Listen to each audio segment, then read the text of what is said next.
doesn't do anybody any good to sugarcoat the situation that we find ourselves in. Okay, I think that by uh, understanding that this is the most serious economic crisis that we've faced in a very long time, and I mean not just our country but the world, uh, then we'll be able to create the solutions that we're going to need to get out of this crisis, and then also use this time to think differently about how we move forward. And literally, I put the emphasis on move forward.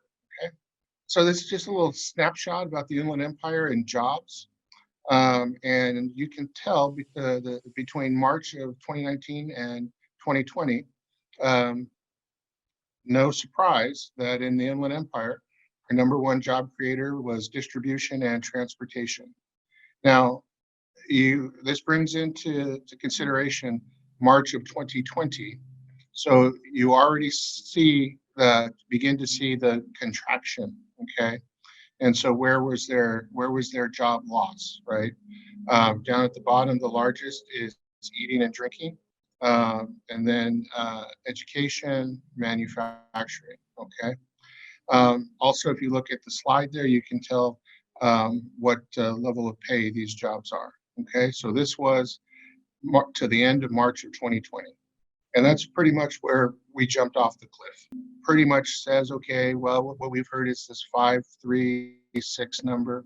In reality, I think we're looking at 15% and maybe more.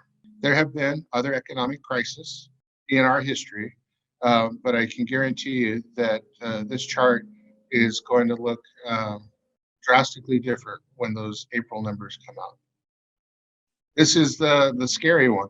Okay, so again, going back to 1970, you can see 80s. You can see the Great Recession in 2010, and then in March of 2020, that line just goes vertical.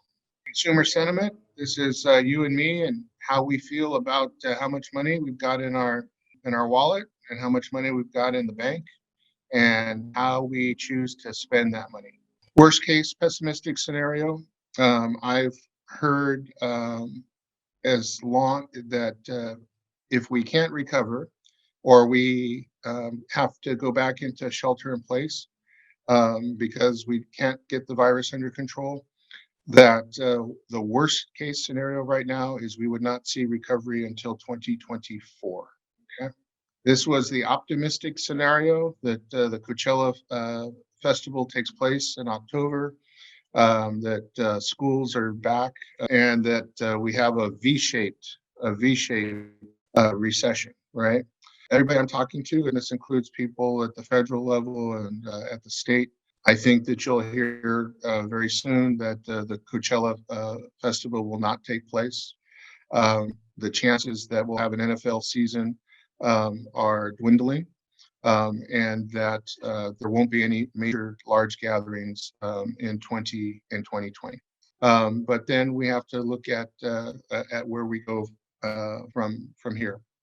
I think we need to remember that the social implications of this are huge, right?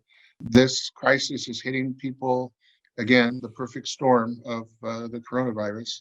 It's hitting the poor and the marginalized the worst, and it will continue to. And how we use transportation and transit, I do think is going to have to be redefined. There's going to be new protocols that need to be put in place for us to gather, for us to go out and shop and to eat, but also for us to how we drive and fly and use modes of transit. Difficult situation. There is not going to be a normal. It will be a new normal. We don't have all the answers. We can't tell how long, but we also have to begin to work together, right, on solutions.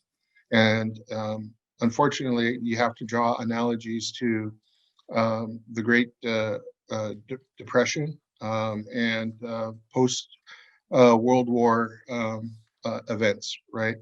But as Dr. Collins said, out of those difficult situations come new opportunities, new ideas, and many times uh, uh, things turn out for the bet to be better.